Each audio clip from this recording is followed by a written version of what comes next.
Joe Biden tells us Antifa is an idea. Well, ideas alone do not maim, injure, or kill people. My name is Andy Ngo. I'm a journalist in Portland, Oregon, and I'm outspoken. Antifa claim to simply be people who are against fascism, but this is a lie to hide their true violent extremist beliefs.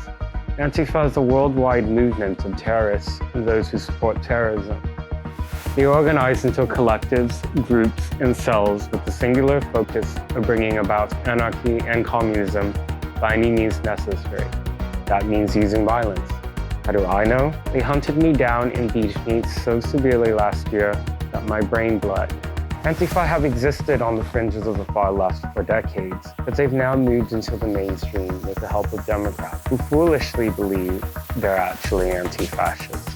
Liberal politicians across the board have struggled to denounce the organized violence carried out by Antifa. Antifa is an idea, not an organization. Oh, you got it. Not malicious. Even worse, some of them give them the mainstream legitimacy they need to grow. That's a myth that's being spread only in Washington, D.C. About Antifa in Portland? Yes.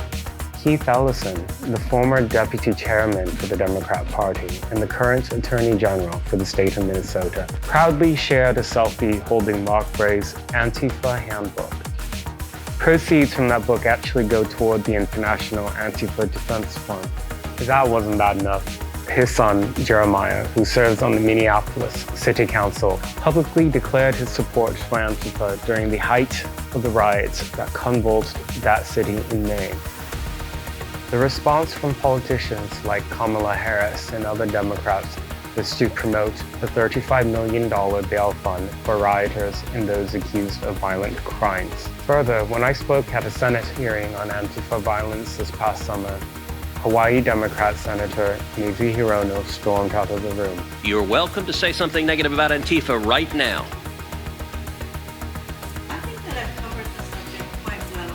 You are not listening. Okay. Despite what you read and see from biased journalists, President Trump has made repeated, clear denunciation of the far right and their violence. And you had people, and I'm not talking about the neo-Nazis and the white nationalists, because they should be condemned totally. Unfortunately, Democrats not only refuse to denounce Antifa's violent extremism, they pretend they don't even exist. Antifa is not merely an idea. In Portland, the shooter who wrote a manifesto calling himself 100% Antifa killed a Trump supporter in downtown in late August. Heather Heyer's life mattered, and so did the life of Aaron J. Danielson. Antifa's idea nearly ended my life on the 29th of June, 2019. I've been working on recovery for more than a year. They continue to send me death threats and show up to my family's home to terrorize my loved ones. I have watched hordes of violent thugs in my home city burn, riot, and kill for over 120 days. They've hijacked racial justice. They've hijacked gay rights. They promise utopia, but all I see them leave behind is ash, rubble, and blood. You call this an idea? I call this terrorism. I'm Andy Ngo, and I'm outspoken.